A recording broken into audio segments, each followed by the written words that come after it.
Gyvenime būna visko, tuo tarpu ir smurto atveju pasitaiko. Labai gaila, tačiau tai paliečia ir pačius mūsų pažeidžiamiausius, tai yra vaikus. Todėl labai svarbu atpažinti smurto apraiškas ir ne tik atpažinti, bet ir efektyviai ieškoti būdų, kaip sustabdyti jas. Smurto prieš vaikus atveju pasitaiko, nedažnai, tačiau pasitaiko. Ir pagal statistinius duomenis praeitais metais vaikai patyrė smurtą įvairiomis smurto formomis apie 4000. Tikrai didelis skaičius ir tos smurto formos yra labai įvairios. Šiame kontekste globojami vaikai, jeigu taip klaustume klausimą, ar jie kažkuo išsiskiria, tai ne. Išsiskirti gali tik tai tuo, kad globojami vaikai jau turi trauminę patirtį. Mes nežinome, su kuo jie atkeliauja į globėjų šeimą. Galbūt tai ir buvo smurtinė patirtis, ar ne, kodėl vaikai apsigyvena globėjų šeimose. Tai va tuo ir gali tik tai skirtis, bet iš esmės tai ne. Labai gaila, tačiau dažniausiai smurto atvejai, vaikai patiria smurto atvejus, tai savo artimiausioje aplinkoje, tai yra smurtauja tėvai, globėjai ir kiti šeimos nariai. Be abejo, pasitaiko ir smurto atveju, kada vaikai prieš vaikus smurtauja.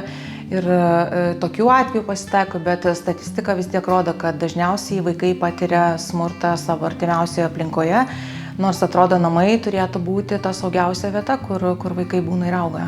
Kartais tėvai ir globėjai gali nesuprasti, kad jie naudoja kažkurią smurto formą ir todėl ir sakau, kad labai svarbu identifikuoti, kokia tai yra smurto rūšis ir tada nustabdyti tą smurtą, atpažinti. Iš tikrųjų, smurto prieš vaikus apima psichologinis, emocinis smurtas, fizinis smurtas, seksualinė prievarta ir tame tarpe ir nepriežiūra. Iš tiesų, dar ir šiandien labiausiai atpažįstama smurto forma, tai yra fizinio smurto, ne, kada galime atpažinti, kai yra matoma. Tačiau jeigu imsim pavyzdį, jeigu vaikui yra tampoma, už plaukų, ar ne, arba jam užsukama ausis, tai mes galime ir neatpažinti, kad tai vaikas patiria fizinį smurtą. Ir kas yra dar, kad viena smurto rūšis dažnai jinai nebūna patiriama, šalia jos visada, jeigu yra fizinis smurtas patiriamas, šalia jos visada yra pasislėpęs emocinis ir psichologinis smurtas. Nes šalia viena kitos einanti ir, pavyzdžiui, jeigu mes fizinį smurtą galim atpažinti ir yra matoma, kad vaikas patiria, tačiau, pavyzdžiui, vieną tokį kaip vienetą psichologinio ir emocinio smurto iš tikrųjų identifikuoti labai sunku. Vaikai dažnai apie tai nekalba, apie patirtą smurtą, arba bijo kalbėti, arba nemoka kalbėti apie patirtą smurtą.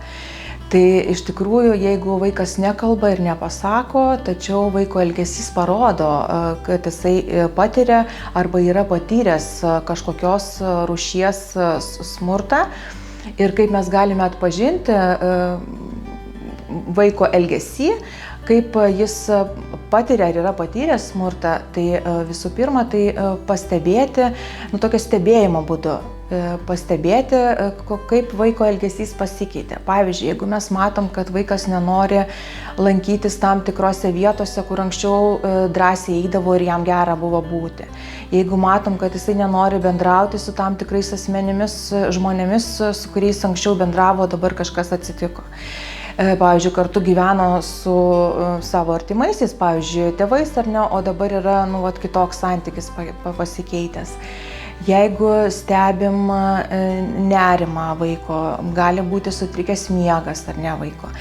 Bet labai dažnai, ką vaikai transliuoja, tai yra pasireiškia psichosomatiniai požymiai. Ką aš kalbu, kad reiškia patirta trauma, reiškiasi per kūną. Na ir tada vaikams atsiranda galvos skausmas, pilvo skausmas, raumenų skausmas, bendras silpnumas ar ne, ir dažnai tėvai arba globėjai sako, Nu, ką tu čia, pavyzdžiui, nusakai, kad tau pastoviai viskas skauda, ar ne, pavyzdžiui, ten, nežinau, pastoviai pilvas skauda, pastoviai galvas skauda.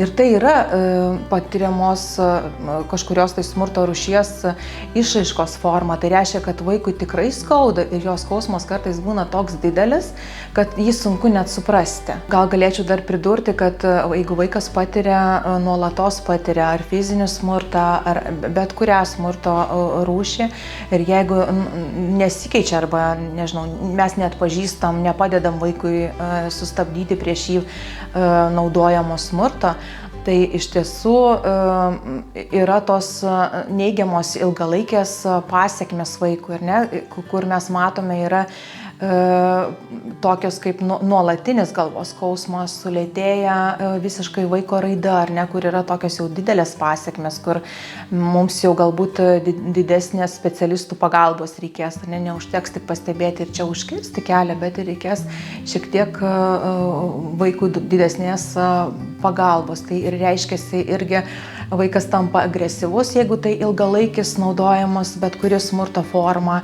Vaikui sunku susikaupti ir mokytis, jam siekti akademinių pasiekimų. Tai irgi vienas iš tų, kur mes matome, kas atsitinka su vaiku, kai nuolatos jisai patiria kažkurią smurto formą ir tai yra nesustabdoma. Tai yra tokia ilgalaikė trauminė patirtis, kur vaikas tada turi labai didelės pasekmes, iš ko ilgalaikiui, ir jisai tampa ir suaugęs tampa, ar ne, jisai tą viską nešasi. Tai labai iš tikrųjų svarbu sustabdyti čia ir dabar. Jeigu pastebime prieš vaiką naudojant smurtą, pavyzdžiui, vaikas pats pasako, kad, pavyzdžiui, ant manęs rėkia, šaukia, kitą smurtą naudoja, arba ten esu, nežinau, mušamas ar kitaip esu skriaudžiamas, jeigu vaikas tą ištransliuoja, galim iš karto turi tiek specialistai, tiek visi žmonės sureaguoti tuo jau pat ir informuoti atitinkamas tarnybas, tai yra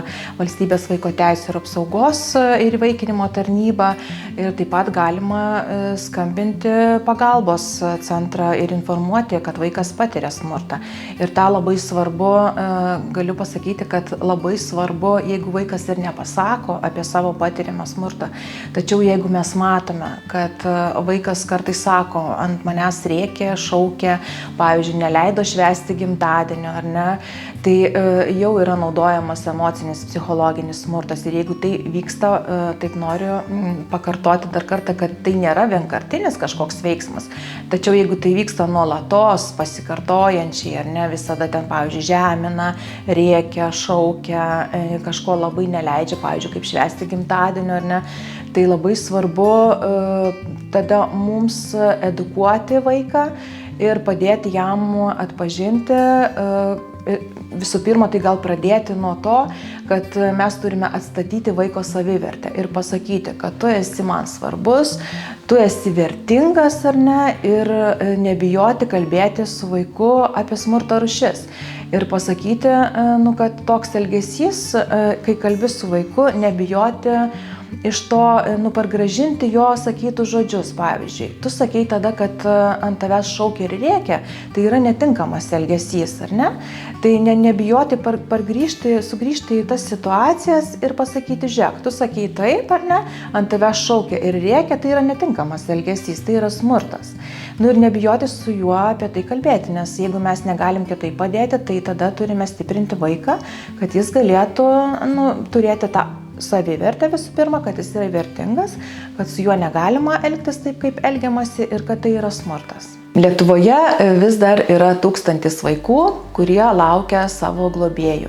Ir jeigu jūs norite ir galite padėti šiems vaikams, kurie dėl vienokių ar kitokių priežasčių yra netekę tėvų globos, kurie negali augti su savo biologiniais tėvais, kreipkitės į savo artimiausią globos centrą ir sužinokite daugiau, kaip galite jiems padėti.